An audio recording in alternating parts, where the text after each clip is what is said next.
Inserido no contexto da terceira geração modernista, também chamada de pós-modernismo, mas é conhecido principalmente por ser o maior expoente do realismo mágico, ou também conhecido como realismo fantástico aqui no Brasil, essa vertente literária tão conhecida na segunda metade do século XX na América Latina. Basta ler Julio Cortázar, Gabriel Garcia Marques, entre tantos outros.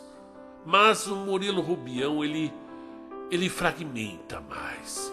Seu texto é cheio de ambiguidades, beira o nonsense, para não dizer nonsense mesmo. Sua narrativa é sempre construída por meio de monólogos interiores dos personagens, fluxo de consciência, conflitos existenciais e principalmente uma realidade absurda.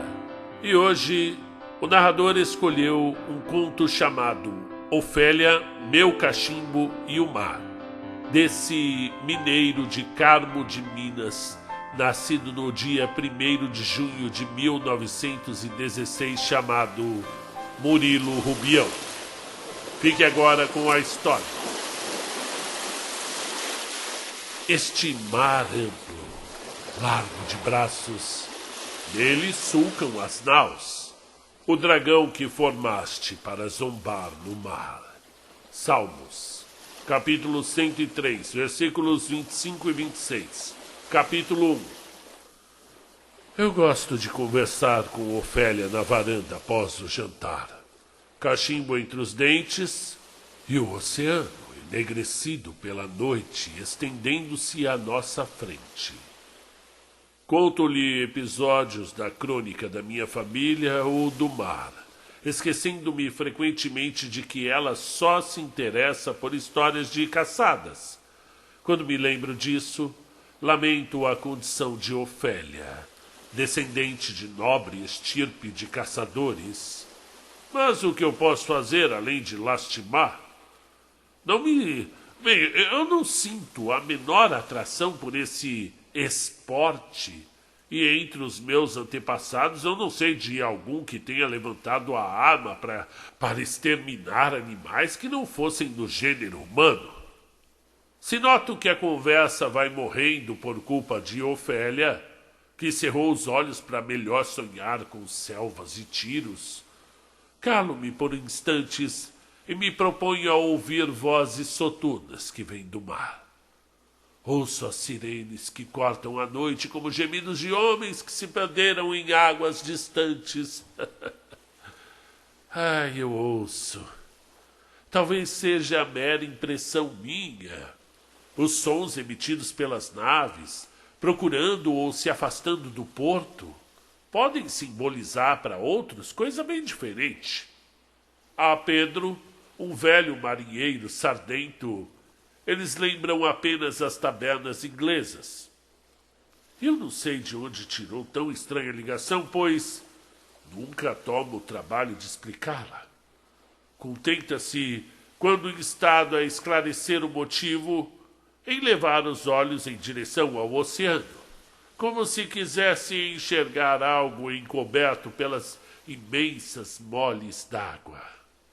O botequineiro, que ostenta no corpo diversas tatuagens, todas alusivas a amores passados, diz que são artes de rabo de saia. Pois eu discordo. Marinheiro velho lembra-se de mulher somente para ter saudades do mar. Capítulo 2. E seja qual for a razão, o meu amor pelas mulheres veio do mar. Não que eu seja ou tenha sido marinheiro, não. Nem ao menos nasci numa cidade litorânea, vejam. Eu sou de um vilarejo de Minas, agoniado nas fraldas da Mantiqueira. Nas minhas veias, porém, corre o melhor sangue de uma geração de valentes marujos. Na minha infância, enquanto meus companheiros subiam nas árvores ou caçavam passarinhos, eu me debruçava na banheira e me divertia fazendo navegar pequenos barcos de papel. Com os anos, As minúsculas embarcações passaram a não me entreter mais.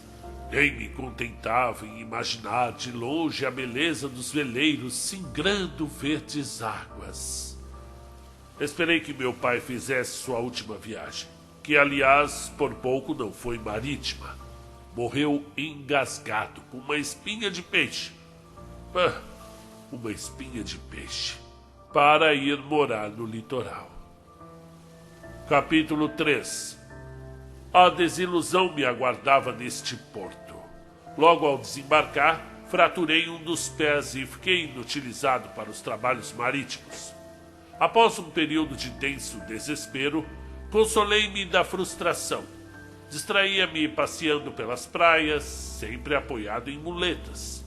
Conversava com pescadores ou simplesmente observava os navios, a me sugerirem longos cruzeiros por oceanos infestados de piratas malaios, semelhantes àqueles que, na adolescência, povoavam a minha imaginação. E pouco faltou para convencer-me de ter sido em outros tempos experimentado marinheiro. Bom, despreocupado, a minha vida escorregava mansamente, sem que o tédio da inatividade me aborrecesse. Quando acabou o dinheiro que trouxera de Minas, pensei em procurar um emprego. O que poderia fazer um aleijado com a vocação de navegante depois que lhe roubaram o mar? Capítulo 4. No meu bisavô também roubaram o mar. José Henrique Ruiveiras, capitão de navio negreiro, estatura gigantesca, ombros largos, desde menino navegava em veleiros que buscavam na África os escravos para as lavouras do Brasil. Fisionomia dura, barba negra, a boca sem os dentes da frente compunham a sua figura bastante temida pelos marujos e escravos. Para demonstrar a força e a coragem do meu bisavô, contavam que, certa vez, quando uma tempestade ameaçava afundar o seu barco e depois de terem caído ao mar vários marinheiros, na tentativa de baixar as velas, ele subiu sozinho, mastro acima, e as arriou. A façanha lhe custou boa parte da dentadura, pois teve que se agarrar com as mãos e dentes a panos e cordas para evitar aquela desastrosa queda. Com a abolição da escravatura, José Henrique retirou-se para uma fazenda, onde passava os dias estirado numa rede. Em alguns momentos, no embalo da nostalgia, decidia-se a retomar ao comando de uma nave qualquer. Agitado, compulsava mapas, ou pegava uma velha roda de leme e ia para o alto de um morro para simular ordens de comando. Depois, os altos cumes da Mantiqueira, escondendo-lhe o oceano e a certeza de que jamais comandaria navios negreiros novamente, faziam com que ele retornasse à rede. Raramente de bom humor, apenas sentia-se feliz quando, de porta-voz em punho, comandava subordinados imaginários. Capítulo 5. Já o meu avô, que nascera em Minas, contentava-se em fazer barcos de madeira e colecionar estampas de navios. Desculpava-se frequentemente de não ter seguido a vocação ancestral, repetindo o velho José Henrique. Só em navio negreiro. Talvez desculpasse o seu horror por qualquer espécie de água. Em seus 80 anos de vida, conheceu somente a que o padre lhe ministrou na cerimônia do batismo. Ante o exemplo paterno, meu pai jamais externou o desejo de ser navegador, nem tampouco abusou dos banhos. Capítulo 6. Todavia, os insucessos navais da minha família não evitaram que eu viesse para este porto e chegasse um dia a passar fome. Eu não sofria a fome por muito tempo. Logo conheci Alzira, uma viúva cujo marido enriquecera no contrabando de bebidas, e suicidara-se, por razões que a minha falecida esposa jamais me revelou. Sim, a minha falecida esposa, porque a desposei alguns dias após nos conhecermos. Eu devo esclarecer que não a pedi em casamento por causa da sua fortuna. E ainda menos pela sua beleza um tanto equívoca. Ela tinha a cara de tainha e o odor das lagostas. Foi pelo odor, e não pelo rosto que a escolhi para minha mulher. O nosso casamento durou um pouco mais de um ano e terminou com a morte de Alzira, intoxicada por umas sardinhas deterioradas que ela comera no jantar. Capítulo 7. Ofélia, que abomina meu silêncio, interrompeu agora os meus pensamentos com um ladrido forte. Eu olho distraído para o seu lado e vou reiniciar a mesma história do mar, interrompida instantes atrás. Porém, me detenho diante do seu olhar desaprovador.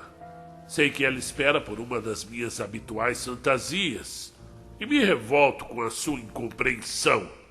Não, Ofélia, você podia ser mais tolerante com os meus inofensivos devaneios? Nesse lugarejo espremido entre montanhas, sem divertimentos, detestando caçadas e tendo herdado a vocação do meu bisavô marinheiro, eu sinto que não fui convincente o bastante. E insisto com mais vigor. Ele existiu, eu juro! Vendo que ela deixou de prestar atenção no que eu estou falando, eu desisto. Perdoe-me, Ofélia.